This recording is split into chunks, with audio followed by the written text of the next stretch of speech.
You don't need to be a university professor to know that many students, especially those in college, tend to multitask while doing work. Why? Who knows? It's possible that many students do this because they feel like it will get their work done faster. But a failure to properly organize how to get work done will not induce in any positive results, especially because media multitasking can result in deficits in the control of processes that regulate thoughts and actions, on the authority of Dr. Van de Shore of University of Amsterdam. So, because of this, many people think that maybe I should avoid multitasking altogether. But here's my point: multitasking is not always bad. It's not completely bad. It presents benefits to people who work a lot, but only if it's done the right way. According to Professor Gal Zoberman from Yale University, understanding how to complete multiple activities can help numerous individuals when they complete their work. If people understand that there are lots of things that they do, but they're more engaged in the tasks that they need to complete, making them more aware that their multitasking should increase the engagement and help them perform better, since the perception of multitasking increases engagement in the activity. With the process of creating a proper work schedule, organizing for times when to take breaks, and developing a structure on how and when to access different sources while working, you can be able to multitask efficiently.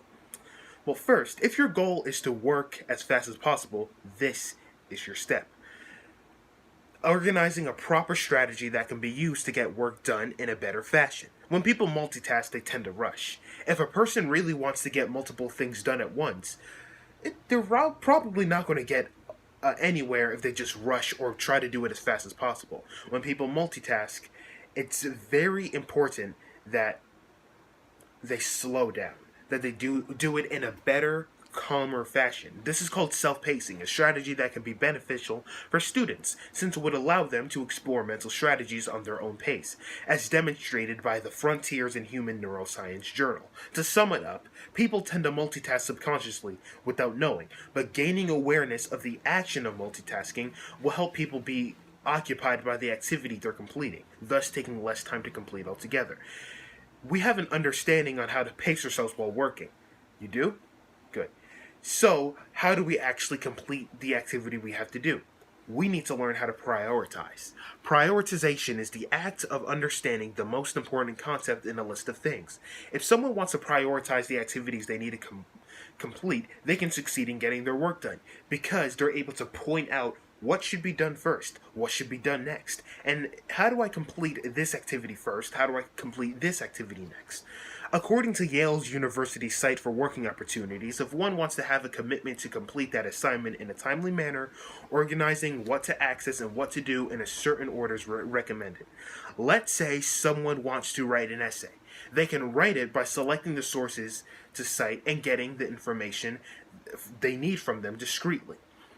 Remember, multitasking is done here by looking at the different sources at once to get one assignment done.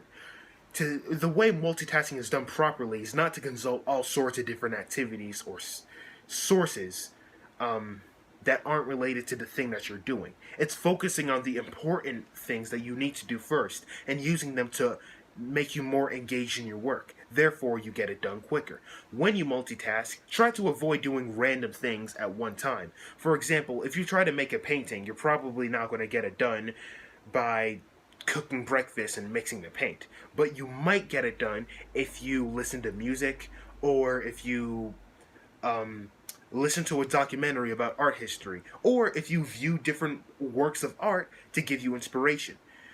It causes you to be more interested in the task you're doing, making you get it done faster. But after working so hard, it's good to take a break every once in a while. Taking a break can help restore the active brain power people engage while working when they become exhausted after being focused on certain tasks for so long. Pursuant to the European Journal of Work and Organizational Psychology, during the break, self-regulatory resources necessary to maintain one's focus of attention on task are no longer taxed. When working, the brain has to resist distractions in order to focus on the task at hand. This is why many people avoid multitasking, like I mentioned before, so they can focus on one activity specifically and continuously too. But it's better to take a break from work altogether. But when I say that, I mean when you work, Set a certain time when you stop working, and then later on get back to working. It's better to do this, so you can continue to work and focus. The longer someone has to work, the more energy they deplete, which is why taking regular breaks can actually help you be more productive than working without stopping, in accordance to the University of North Carolina at Chapel Hill. With these main strategies, no one needs to worry about multitasking to get their work done, because we can use multitasking to be productive, but it depends on how multitasking is done, of course. Multitasking is something that is thought of for trying to do multiple things at once and not making any progress. But there is a proper way to multitask. The process of consulting different aspects within one activity, causing someone to be more engaged within their work.